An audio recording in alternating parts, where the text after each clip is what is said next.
I call the member for Baulkham Hills.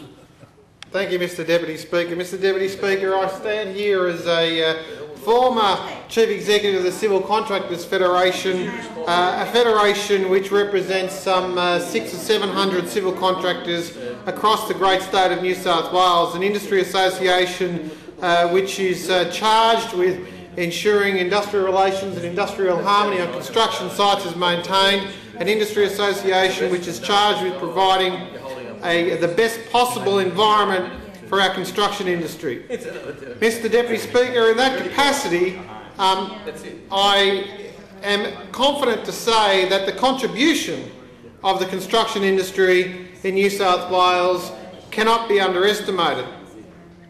This, Mr Deputy Speaker, as I said, employs tens of thousands of people, this industry.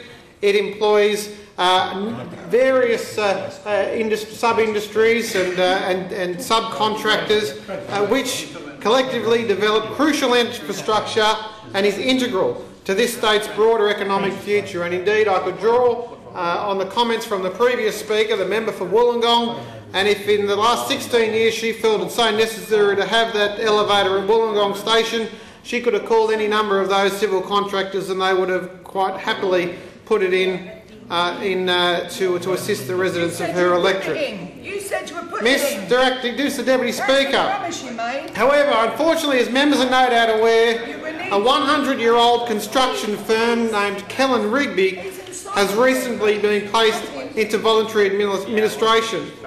This potentially devastating development places jobs at risk and will put a strain on subcontractors and small businesses alike.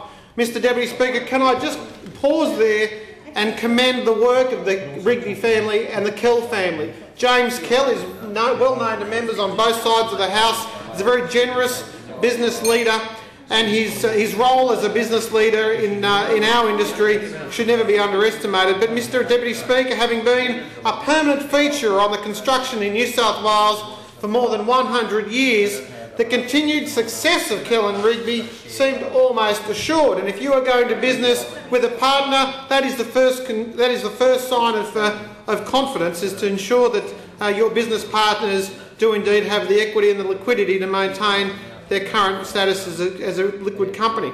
There was never any evidence, Mr Deputy Speaker, that Kellen Rigby was anything but solvent. And I must say that the fact that they went into administration last week was a surprise. It is why the plight of Kellen Rigby's subcontractors are so concerning to me, Mr Deputy Speaker. These subcontractors, the hard-working men and women, through no fault of their own, now face the prospect of non-payment of services which are already rendered. And Mr Deputy Speaker, you would know from your period as a businessman in Lismore that if your subcontractors can't rely on payment from those who have offered tenders, they themselves will be in deep trouble. So let's be clear. This will put subcontractors out of business and place many more out of work, not to mention the financial and social stress and anxieties placed on their families. Mr Deputy Speaker, subcontractors are major employers in their own right, and they are a dynamic component of our state's economy. Crucially, every subcontract has rejected the comfort of working for somebody else and have instead taken the courageous decision to run their own business. It was certainly a decision that I always applauded when representing these subcontractors in my previous capacity. This type of entrepreneurship is what the Australian dream is all about and should be applauded at every opportunity. Mr Deputy Speaker, Ken Hale is one such subcontractor. He accepted the risk and formed his only successful enterprise. From humble beginnings, Ken built a firm now that employs 19 people. I grew up with Ken in Western Sydney, and it's been a privilege to see him become a respected member of the construction fraternity, and he now is an innocent victim of Kellen Rigby's collapse, which I believe could indeed adversely affect his business.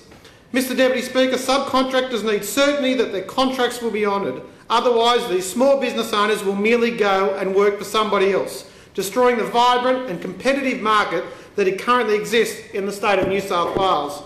Mr Deputy Speaker, in the interests of entrepreneurs like Ken Hale, The Building and Construction Industry Security of Payments Act 1999 needs to be reevaluated with a view to improving protections for subcontractors. Without this type of reform, Mr Deputy Speaker, we run the risk of destroying successful businesses through no fault of their own. Thank you, Mr Speaker.